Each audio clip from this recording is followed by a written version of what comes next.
بسم اللہ الرحمن الرحیم۔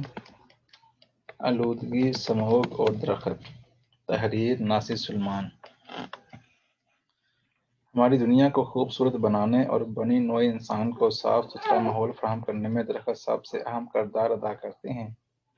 آج انسان کی بقا کو سب سے سنگین خطرہ موسمی تغیرات کی صورت میں درپیش ہے، اور اس کا تدارک کرنے میں درختوں کا اہم کردار ہے۔ درختوں سے محبت کرنا اور ان کا خیال رکھنا کئی اقوام کی تاریخی، تمدنی اور معاشرتی اقدار کا حصہ رہا ہے۔ موسمیاتی تبدیلیوں اور بیماریوں سے بچاؤ کے لیے درخت اللہ تعالیٰ کی طرف سے ایک تحفہ ہیں۔ اسی وجہ سے اسلام میں درختوں کو کاٹنے سے منع فرمایا گیا ہے۔ چیونٹیوں سے لے کر انسانوں، پرندوں اور جانوروں سب کی زندگیاں درختوں سے جڑی ہیں۔ جنگلات کی اہمیت مسلمہ ہے۔ گزشتہ چند برسوں سے اس حوالے سے دنیا بھر میں ایک نئی حساسیت نے جنم لیا ہے، جس کے اثرات پاکستانی معاشرے میں بھی دیکھنے میں آ رہے ہیں۔ ماحولیات کا مسئلہ ساری دنیا کے لیے اولین ترجیحات میں شامل ہو گیا ہے۔ اس وقت ہماری زمین کے 30% حصے یا 4 ارب ہیکٹر پر جنگلات موجود ہیں۔ اقوام متحدہ کے ادارہ UNFAO کی رپورٹ کے مطابق ہر سال دنیا میں موجود 1.8 کروڑ ہیکٹر رقبہ پر موجودہ جنگلات یعنی 3 ارب سے 7 ارب درخت سالانہ کاٹ دیے جاتے ہیں۔ دنیا میں سب سے زیادہ 37% درخت ٹمبر مافیا کاٹتی ہے۔ دنیا میں جنگلات کا رقبہ 25 سال کے دوران 4 ارب 12 کروڑ 80 لاکھ ہیکٹر سے کم ہو کر 3 ارب 99 کروڑ 90 لاکھ ہیکٹر ہو چکا ہے۔ 1990 سے 2015 تک دنیا 12 کروڑ 90 لاکھ ہیکٹر رقبہ پر موجود جنگلات سے محروم ہوئی۔ عالمی ادارہ صحت کے ایک اندازے کے مطابق ہر سال تقریباً 30 لاکھ افراد فضائی آلودگی کے باعث مر جاتے ہیں۔ کسی بھی ملک میں 25% رقبے پر جنگلات کا ہونا ضروری ہے، لیکن بدقسمتی سے پاکستان میں یہ رقبہ 4% یا اس سے بھی کم رہ چکا ہے۔ اقوام متحدہ کے مطابق ماحولیاتی شعور میں کمی کی وجہ سے آج پاکستان میں جنگلاتی رقبہ سکڑ کر صرف 1.9% رہ گیا ہے، اور 1990 سے 2015 کے دوران 25 برسوں میں جنوبی ایشیا میں سب سے زیادہ جنگلات کی کٹائی ہوئی ہے۔ پاکستان دنیا کا وہ 8واں ملک ہے جہاں جنگلات کے رقبہ میں سالانہ سب سے زیادہ نمایاں کمی واقع ہوئی ہے۔ ملک میں اس وقت جنگلات کا رقبہ FAO کے مطابق 14,72,000 ہیکٹر ہے، جو 1990 میں 25,27,000 ہیکٹر تھا۔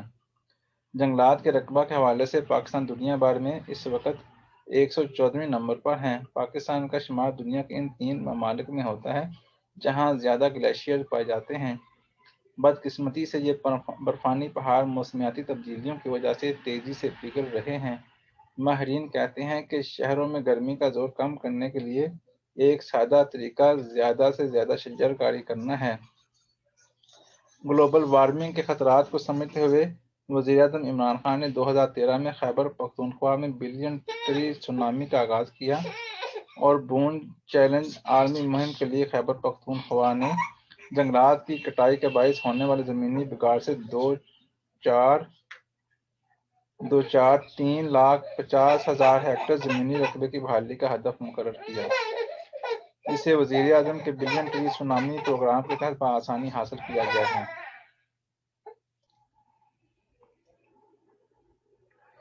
منصوبے سے خیبر پختونخوا میں جنگلات میں 6.5% اضافہ ہوا ہے، جس کا بین الاقوامی خود مختار ادارے نے بھی اعتراف کیا۔ عالمی مہم بون چیلنج 2030 میں پاکستان شامل ہو رہا ہے، اور اس مہم کے تحت رضاکارانہ طور پر ملک میں 10 لاکھ ہیکٹر رقبے پر مشتمل ایسی زمین کی بحالی عمل میں لائی جائے گی جہاں پر ماضی میں جنگلات کی بلا روک ٹوک کٹائی سے زمینی بگاڑ کے شدید مسائل پیدا ہوئے ہیں۔ ملک میں 43% آلودگی غیر معیاری تیل کی درآمد، ٹرانسپورٹ اور پاور سیکٹر میں اس کے استعمال کی وجہ سے ہے۔ ماحولیاتی آلودگی کی وجہ سے اوسط عمر میں 2 سے 5 برس تک کمی آ سکتی ہے۔ فضا میں گاڑیوں کے دھوئیں میں سلفر کا اخراج زمین کی زرخیزی کے لیے بہت نقصان دہ ہے۔ وزیر اعظم عمران خان نے گزشتہ برس 12 دسمبر 2020 کو کلائمیٹ ایمبیشیس سمٹ سے خطاب میں کہا کہ پاکستان نے موسمیاتی تبدیلیوں سے نمٹنے کے لیے توانائی کے قدرتی ذرائع پر انحصار بڑھانے کا فیصلہ کیا ہے اور اس کے لیے پاکستان میں کوئلے سے چلنے والے مزید پاور پلانٹس کی تنصیب نہ کرنے کا فیصلہ کیا گیا ہے۔ وزیر اعظم نے کہا کہ پاکستان کلین انرجی کی جانب گامزن ہے۔ 2030 تک مجموعی توانائی کے 60% کو کلین انرجی اور قابل تجدید توانائی پر منتقل کرنے کا ہدف ہے۔ الیکٹرک وہیکل پالیسی کے تحت 2030 تک 30% گاڑیوں کو بجلی پر منتقل کرنے کا ہدف بھی مقرر کیا گیا ہے۔ پاکستان میں الیکٹرانک گاڑیاں بنانے والوں کو 50% سبسڈی دی جائے گی۔ شجرکاری آپشن نہیں ہے، ضرورت ہے اور اپنے بچوں کا مستقبل بچانے کے لیے درخت لگانے انتہائی ناگزیر ہیں۔ آج انسان کی بقا کو سب سے سنگین خطرہ موسمی تغیرات کی صورت میں درپیش ہے اور اس کا تدارک کرنے میں درختوں کا اہم کردار ہے۔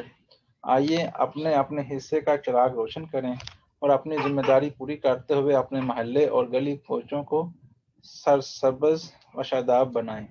اللہ حافظ۔